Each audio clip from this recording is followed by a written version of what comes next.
Thursday evening, we got the news that Netflix was the winner of the third round of bids. It finally managed to satisfy some of the terms of David Zaslav in order to trigger the exclusive negotiating period to sell off one of the most established and long-lasting studios to, well, the most successful streamer. Quite an indictment of Hollywood, full stop, but it was an inevitability because honestly, Netflix has been kind of running the show for a while. That is another topic for another time because we got to focus on financials here real quick. And yes, Netflix on Friday put out a statement acknowledging their successful bid. Netflix to acquire Warner Brothers following the separation of Discovery Global for a total enterprise value of $82.7 billion, equity value of $72 billion. So yes, they're going to be paying $82.7 billion for the streaming and IP assets. Meanwhile, the linear cable stuff, it's going to spin off and Discovery is going to become its own brand. So yes, that split that was talked about earlier this year will be going forward, but all of the stuff that was going to be a Warner Brothers, your streaming, your franchises, your cinematic endeavors are going to be purchased up by Netflix, or at least that's what's going to be going on in theory. But yes, here's the statement. Today, Netflix, talking December 5th today, and Warner Brothers Discovery announced that they have entered into a definitive agreement under which Netflix will acquire Warner Brothers, including its film and television studios, HBO Max and HBO. The cash and stock transaction is valued at $27.75 per Warner Brothers Discovery share. Interesting, subject to a collar, as detailed below, with a total enterprise value of approximately $82.7 billion, equity value of $72 billion. The transaction is expected to close after the previously announced separation of Warner Brothers Discovery Global Networks division, Discovery Global, and the newly publicly traded company, which is now expected to be completed in Q3 of 2026. This acquisition brings together two pioneering entertainment businesses, combining Netflix's innovation, global reach, and best-in-class streaming service with Warner Brothers' century-long legacy of world-class storytelling. Beloved franchises, shows, and movies such as this is the first one that they point out. Really? Okay, The Big Bang Theory. Okay, The Sopranos. I'm glad that you put that ahead of Game of Thrones. Thank God. The Wizard of Oz and DC Universe will join Netflix's extensive portfolio, including Wednesday, Money Heist. Really? Okay, Bridgerton, Adolescence, and Extraction, creating an extraordinary entertainment offering for audiences worldwide. Our mission is has always been to entertain the world, said Ted Sarandos, co-CEO of Netflix, by combining Warner Brothers' incredible library of shows and movies from timeless classics like Casablanca and Citizen Kane. Yeah, that's Warner Brothers, and I can't believe they're getting bought up by a streamer. Anyways, modern favorites like Harry Potter and Friends, and the cultural defining titles like Stranger Things, K-pop, Demon Hunters, and Squid Game will be able to do that even better. Together, we can give audiences more of what they love and help define the next century of storytelling. So yes, moving out of the PR speak and more into the actionable plans moving forward.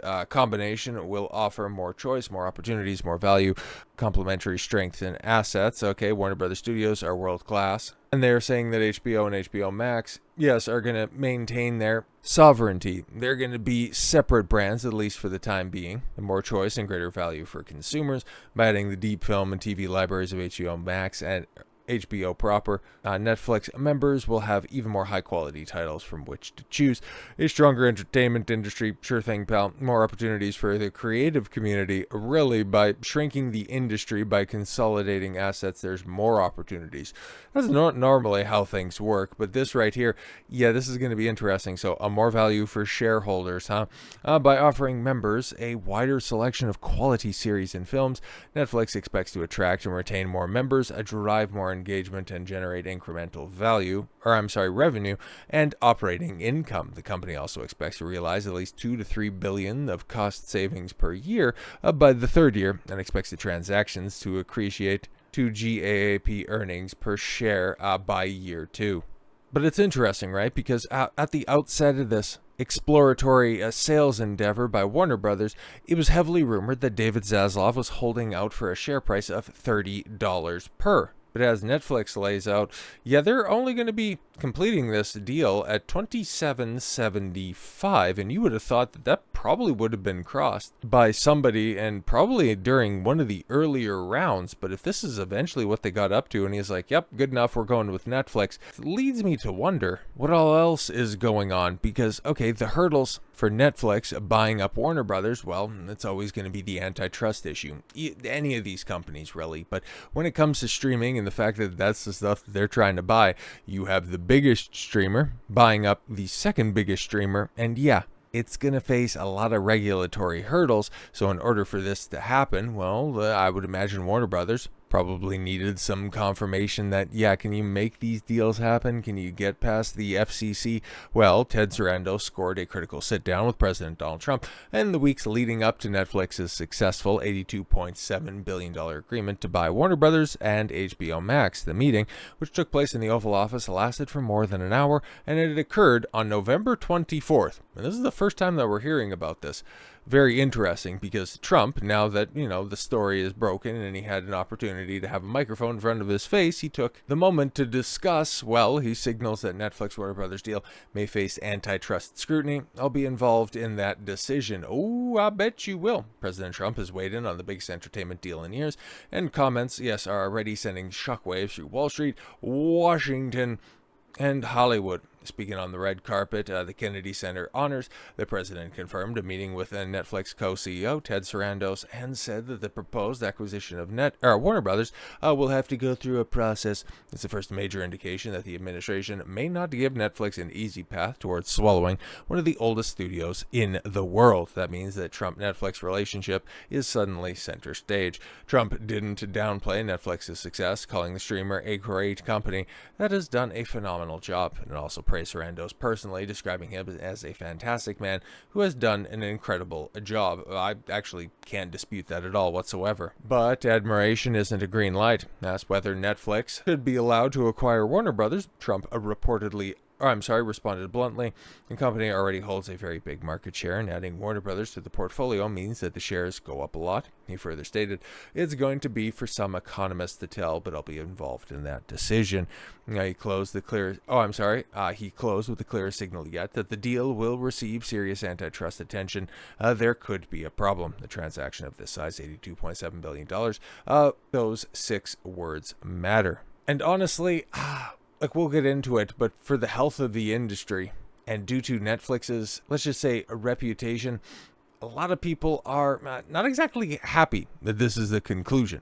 Okay, I've seen this meme run around, and this just happens to be a perfect example of Netflix's priorities. They might say that they're doing this for the health of the shareholder, but honestly, when you're putting out slop like this, I understand. Yes, you guys won the streaming wars. Yes, you guys are the most successful entertainment house out there while everybody else is running a deficit. You are making money hand over fist, but eventually that bubble's going to burst, because you're not going to have Stranger Things anymore. You're not going to have anything to replace it in regards to cultural significance. At least there's nothing that immediately comes to mind. And you're putting out shitty slop like this. Why are you so against Netflix buying Warner Brothers and HBO?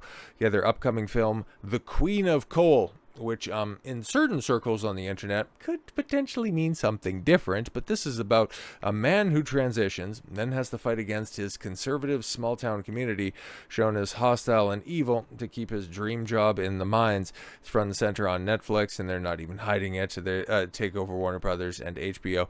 The agenda goes everywhere. And yeah, this is, okay, it's one show, okay, it's one movie. It looks cringe, it looks pathetic, but this is pretty much Netflix's bread and butter. Does anybody remember Damsel? No, of course you don't. Does anybody remember Electric State? No, of course you don't.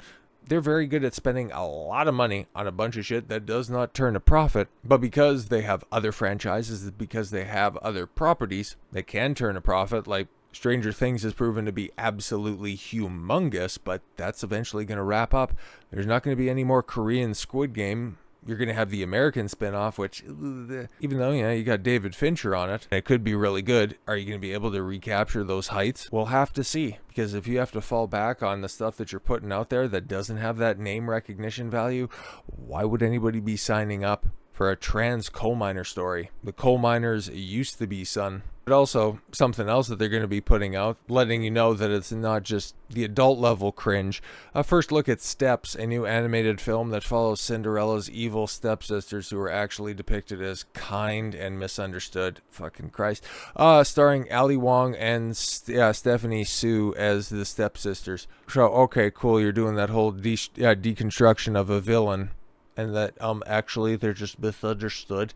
But then you're also race swapping the stepsisters. Fantastic, releasing in 2026 on Netflix. Yeah, this is why people are a little bit skeptical as to whether or not Netflix would be the correct stewards for so many great IPs that Warner Brothers has. Like, do we really want race-swapped elves and a continuation of the story of Middle-earth? And then also an exploration of if orcs are really that evil. Oh wait, no, that's already been taken care of by Amazon. But yes, to put a bow on the Netflix side of this, the new details of the Netflix and Warner Brothers merger. Netflix boss Ted Sarandos met with Donald Trump in November. He left with the impression that Netflix wouldn't face opposition from the White House in buying Warner Brothers. Netflix argued that YouTube is a bigger entertainment company than them. What a very strong argument that you have right there. Yeah, I know, we're the biggest streamer, but Netflix is bigger. Okay, cool. That level of whataboutism, I don't think it's going to hold a lot of weight once you get to those regulatory meetings. That would be like if General Motors was trying to acquire Ford Motor Company. And the reason that they think that it's copacetic is because Boeing is a leader in aeronautics. It's like, it's apples and oranges right there. Okay, Donald Trump reportedly thinks the highest bidder should get Warner Brothers. Paramount thought that they would win the bidding war because of their friendly relationship with the Trump administration. Which, those last 2 points leads us to the hostile takeover. Paramount counters Netflix with a $108 billion, hostile takeover bid for Warner Brothers Discovery. And this is the funniest part, right? Okay, because Paramount CEO David Ellison sent a text to David Zaslav after they made a hostile takeover bid today, the Monday, to buy Warner Brothers. David, I appreciate you. You're underwater today, so I wanted to send you a quick text. No, despite the noise of the last 24 hours, I have nothing but respect and admiration for you and the company. It would be an honor of a lifetime to be your partner and to be the owner of these iconic assets. If we have a privilege to work together, you will see that my father and I are the people that you had dinner with. Yo, man, he's big butthurt on this one. It's like, I'm just going to go ahead and float him a message before we just make his life a living hell for the next few months. But yes, Paramount, led by David Ellison, isn't giving up its bid to Warner Brothers. Okay, late last week, Warner Brothers board announced that it had accepted the $82.7 billion proposal from Netflix. It is an offer Ellison tells shareholders is an inferior proposal. Well, we can just go ahead and weigh up the numbers right there. 82.7, 108. Okay. He has since launched an attempted hostile takeover after the historically brutal bidding war. This morning, Ellison made it clear that he prepared to outbid Netflix by a substantial amount. Ellison is offering shareholders $30 per. There we go. All in cash for the entire company. Whoa, I actually didn't know that. Netflix is only interested in Warner Brothers and not the linear TV networks, which is set to be spun off into a separate company in the coming year. Its offer is only $27.75 per share in a combination of cash and stock. Warner Brothers Discovery shareholders deserve an opportunity to consider our superior all-cash offer for their shares in the entire company, Ellison said in a statement. The carefully crafted line may be an attempt to appeal to the investors who felt disenfranchised by Warner Brothers. A surprise decision to go with Netflix. Our public offer, which is in the same terms we provided Warner Brothers Discovery board of directors is in private, provides superior value and more certain a quicker path to completion, Ellison said. Money talks in Hollywood and on Wall Street. If Ellison can prove he's offering a sure thing to shareholders, he may give them the final say. Warner Brothers leadership may have to take it, like it or not. The Friday evening announcement of Netflix was acquiring Warner Brothers Studios and HBO assets sent shockwaves throughout the industry. It's an agreement that Paramount called a volatile and complex structure with a mix of cash, $23.25 per share, and stock, $4.50 per, subject to future Netflix performance. It has an enterprise value of $82.7 billion. And yes, we have a little bit more information as the day developed as to what else, on top of just sheer financial value, Paramount Paramount is proposing as opposed to Netflix, because of course, the big bugaboo in regards to this is, Netflix, they're pretty much going to do away with theaters. They're just going to stick everything on streaming, as that is what they're doing. That is what they're known for. But hey, they said that, we're gonna put a couple of things in theaters. Don't worry about it. It's going to be fine. We're going to honor the commitments. But what are you going to do moving forward? We're going to honor the commitments that are there. Oh, okay, cool. But Paramount vows to release more than 30 films theatrically a year as it launches hostile takeover bid from Warner Brothers Discovery. So yes, we're getting more details on this and a clear swipe at Netflix, which outmaneuvered Paramount, to reach a binding agreement to acquire Warner Brothers on Thursday. Netflix co-CEO Ted Sarandos has been dismissive of the theatrical experience. Netflix would hurt cinemas by releasing fewer films. Sarandos did say that Netflix will honor Warner Brothers' current theatrical commitments, and noted that the streamer releases dozens of films in theaters.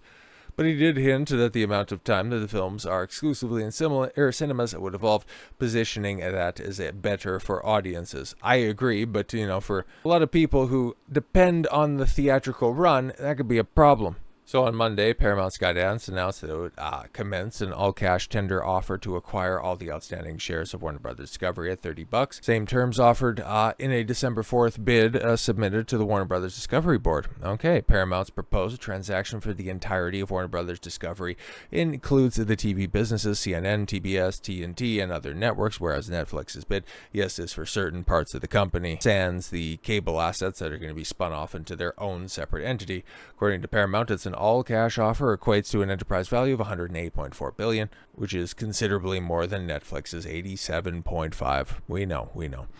We love the movie and entertainment business. David Ellison's Paramount's Paramount's chairman and CEO said on a Monday call, "We believe deeply in its future, and we want to help preserve and strengthen it. Movies are one of America's greatest exports, and we want to lean into that legacy and not diminish it. This transaction is about building more, not cutting back. More opportunity for the industry, more choices for consumers, more value for shareholders, and more support for creative talent." So man, this is just merely the beginning. This is not going to be going anywhere anytime soon. I think we all seen this one coming, but just how aggressive and how quickly things have moved on this kind of lets you know that we're going to be in for a bloody battle here, at least for the next couple of weeks, at least through the end of the year. And potentially, regardless of who ends up winning, with the regulatory battles on the horizon for a long time coming. So with all that said, thank you all very much for the gift of your time. I've been Don Consuelo. I want you to follow your gut and get after it. Take care, everyone.